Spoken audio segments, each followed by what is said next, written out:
서울 창업허브와 함께하는 성공창업 준비 매뉴얼 교육과정 5회차를 시작하겠습니다.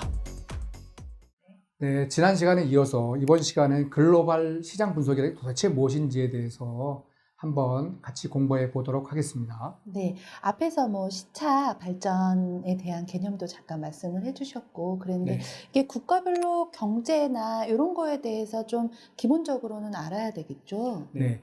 그러니까 이제 글로벌 마인드를 갖는다 하는 부분들은 이제 두 가지 큰 개념이 있어요. 하나는 시차, 시간 분석이 하나 있고, 그다음에 공간 분석. 그래서 시공간 분석이라고 하는 용어는 익숙하잖아요. 그렇죠. 그러니까 시간이라는 측면에서 보면 모든 그 나라들은 세 가지로 이렇게 단계로 구분할 수 있잖아요.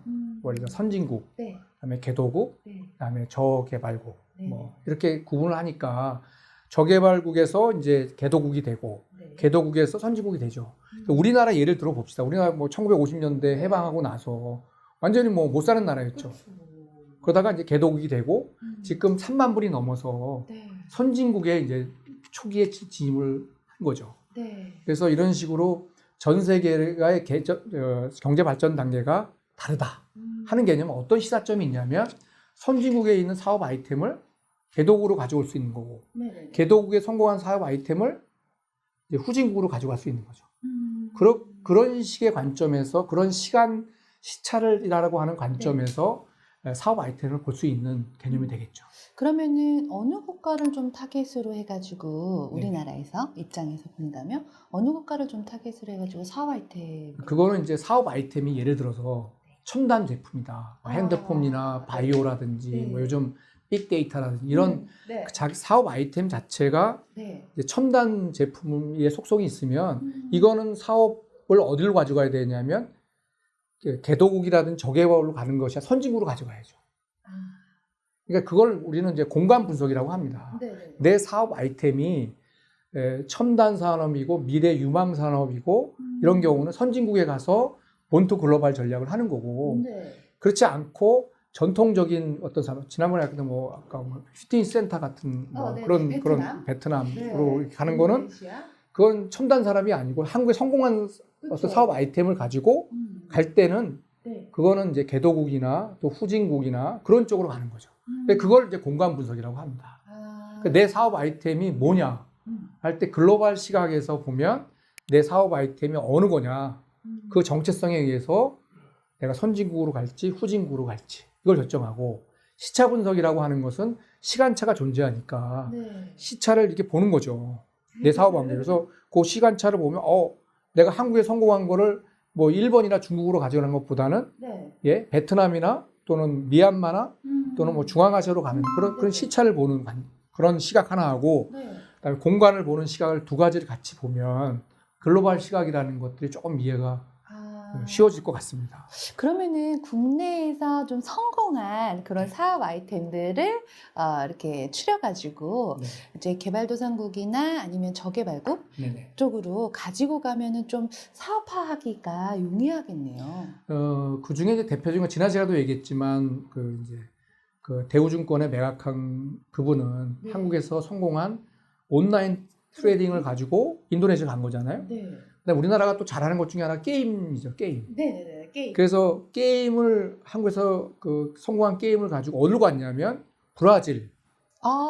여기는 근데 선진국 아닌가요? 네? 선진국 아닌가요? 브라질이 우리보다 못 살잖아요. 아니, 그럴까요? 네.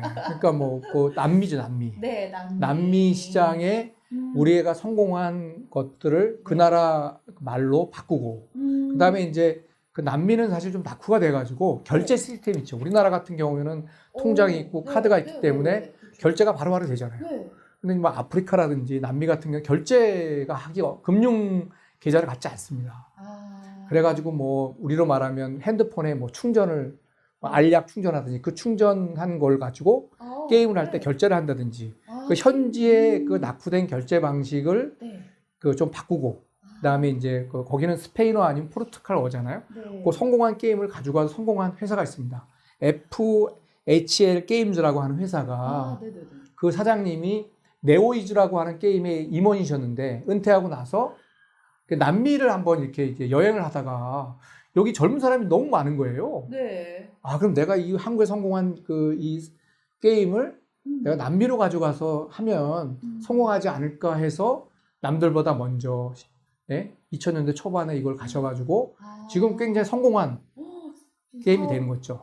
그러니까 우리나라에 잘하는 게 게임 아닙니까? 게임. 그렇죠. 그다음에 제가 어제도 내가 그거 봤는데 그 쿠키라고 OTT 그 영상 서비스하는 회사인데요. 처음에는 이제 그 몽골에 가가지고 극장 사업하고 비디오 대여 사업해서 성공을 한 다음에 두 번째로 미얀마에 가가지고 지금 이제 넷플릭스가 하는 그거를 갖다가 이 쿠키라고 하는 회사가 그런 브랜드를 가지고 가서 그 미얀마 시장에서 넷플릭스가 투자한 자회사보다 지금 우리나라에서 한 회사가 거기서 1등을 했다고 어제 신문에 난 걸 보고 맞다 이거다 이거 한국에서 성공한 그러한 그 최신 영화나 이런 걸 가지고 한국에서는 되게 이제 뭐 대기업들이 많아서 하지만 몽골이라든지 미얀마 같은 데 가가지고 성공한 케이스가 있습니다.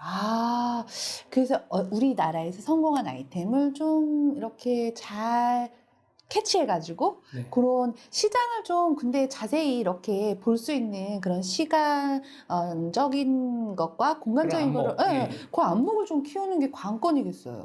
그것을 이제 제가 계속 말하죠. 그게 글로벌 마인드다. 그런 글로벌 시장 분석하는 그런 것이다. 우리가 예를 들어서 그건 쉽게 구분해요. 선진국이냐 개도국이냐 후진국이라는 거 잘 알아요. 그렇죠. 네, 그런 거는 금방 그런 건 잘 아는데 국민소득 수준만 봐도 그런 거 아는데 이제 인구수를 모릅니다. 우리가 어느 시장이 그 구매력이 높은지는 결국은 그 나라의 국민수 곱하기 인구수 아니에요? 네, 그렇죠. 인구수를 잘 모르더라고요. 우리 실장님 같은 경우도 1억 넘는 우리는 전 세계에 1억 넘는 그 나라가 어느 나라인지 아십니까? 그거 갑자기 질문을 하시니까 당황스러운데 일단은 뭐 당연히 미국이나 중국, 뭐 인도 정도? 네네네. 이런 그걸 이제 제가 그 학생들한테도 이 수업할 때 1억 정도 인구수가 대륙별로 어느 나라가 있는지는 되게 중요하다. 그 나라가 물류의 중심이 되고 향후에 성장 가능성이 높은 지역이 될 가능성이 많기 때문에 그런 것들을 이제 저희가 퀴즈를 내서 한번 이렇게 물어보고 또 실제로 시험에 그걸 적도록 그렇게 또 훈련을 합니다. 예를 들어 이제 왼쪽은 이제 여기 미국, 위에 캐나다, 그다음에 중미, 남미가 있다면 이쪽 지역에서 1억 넘는 나라는 미국 있겠죠. 그 다음에 중간 남미하고 북미를 연결하는 그 중앙에는 멕시코가 있습니다.